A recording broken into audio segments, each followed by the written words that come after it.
Safety পিনের loop বা ছিদ্র কেন থাকে জানেন? নিশ্চয়ই জানেন না। চলেন জেনে আসি। নামটাই সেফটি পিন। এর কাজ সেফ করা বা নিরাপত্তা দেওয়া, নির্বিঘ্ন করা। জামার জিপার বা বোতাম নষ্ট, শাড়ির পাড়টা আটকে রাখতে হবে কিংবা একটা ব্যাজ সাটাতে হবে শার্টে, আছে সেফটি পিন। কত কাজেই না আসে ছোট্ট যন্ত্রটি। প্রশ্ন হলো, এর কয়েল বা প্যাচের মধ্যে যে ছোট লুপ বা ছিদ্রটি থাকে সেটির কাজ কি?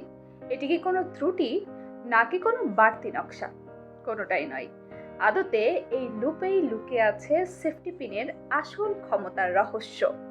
পোশাক আটকানোর প্রাচীন এক যন্ত্রের নাম টগল পিন। ধারণা করা হয় এটি ফিলিস্তিনে নিয়ে গিয়েছিল প্রাচীন মিশরের শাসক যাযাবর গোষ্ঠী হিকসসেরা। টগল পিনের এক প্রান্তে থাকতো একটি ছোট লুপ। লুপের মধ্যে দড়ি বা সুতা ঢুকিয়ে পিনের এক প্রান্ত পোশাকে বাঁধা হতো আর অন্য প্রান্ত আটকে দেওয়া হতো পোশাকের আরেক অংশ ভেদ করে। আরেক ধরনের প্রাচীন যন্ত্র হলো ফিবুলা, যা দেখতে অনেকটা ব্রোচের মতো।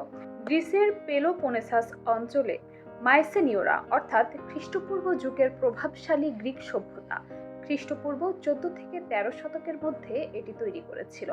ব্যবহারে অনেকটা সেফটি পিনের মতো হওয়ায় ফিবুলাকে সেফটি পিনের প্রাচীন পূর্বসূরি বলা হয়।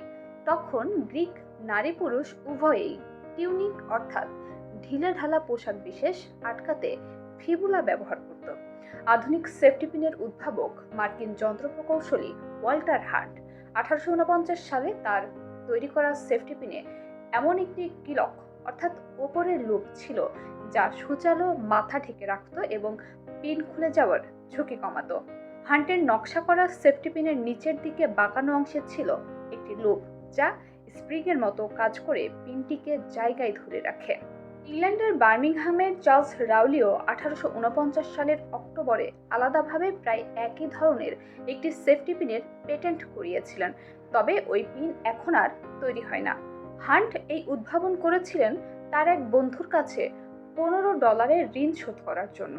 প্রায় 8 ইঞ্চি লম্বা পিতলের তার ব্যবহার করে মাঝখানে একটি লুপ বানান হান্ট, যাতে পিন ছেড়ে দিলে আবার খুলে যেতে পারে। আর ওপরের কিলকটি তৈরি করেছিলেন যাতে ব্যবহারকারীরা পিনের খোঁচা না খায়। হান্ট সেফটি পিনের পেটেন্ট নম্বর #6281 পান 1849 সালের 10 এপ্রিল। পেটেন্ট পাওয়ার পর হান্ট সেটি বিক্রি করে দেন ডব্লিউ.আর. গ্রেস অ্যান্ড কোম্পানির কাছে। কত দামে জানেন? মাত্র $400। এখনকার হিসাবে প্রায় $15,000। ওই টাকা থেকে $15 ঋণ শোধ করে বাকি $385 নিজের কাছে রাখেন তিনি। পরবর্তী বছরগুলোতে ডব্লিউ.আর. গ্রেস অ্যান্ড কোম্পানি ওই উদ্ভাবন থেকে মুনাফা তোলে লাখ লাখ ডলার। আগেই বলেছি সেফটি পিনে লুপ দুটি, একটা ওপরে যেখানে পিন আটকে যায়, আরেকটা নিচের দিকে কয়েলের ভেতরে। আর হ্যাঁ, দুটোরই কাজ আছে, শুধু নকশার খাতিরে তৈরি করা হয়নি লুপ দুটি।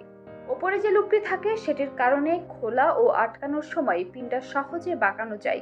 এই লুপ দিয়েই পিনের ধারালো মাথাটা ওপরের ধাতব কভার বা শিল্ডের ভেতরে আটকানো এবং খোলা হয়। আর নিচের লুপটি স্প্রিং মেকানিজমের চমৎকার উদাহরণ। দেখতে মামুলি মনে হলেও এই ছোট্ট ধাতব প্যাচটিতে আছে অনেক বুদ্ধিদীপ্ত কারুকাজ। নিচের লুপটি সেই জায়গা যেখানে সেফটি পিন তৈরির সময় তারের মাথা আটকে রাখা হয়, পরে যেটা শক্ত করে পেঁচিয়ে বানানো হয় কয়েল। কয়েল তৈরি হয়ে গেলেও সেই লুপের কাজ এখানেই কিন্তু শেষ নয়, এটা স্প্রিং এর টান টান ভাব ধরে রাখে। এই টানই সেফটি পিনকে খোলা ও আটকে রাখার ক্ষমতা দেয়, না হলে সেটা হয়ে যেত কেবলই একটি ধারালো তার। আর এই বুদ্ধিদীপ্ত নকশার কারণেই সেফটি পিন আজও অপরিহার্য।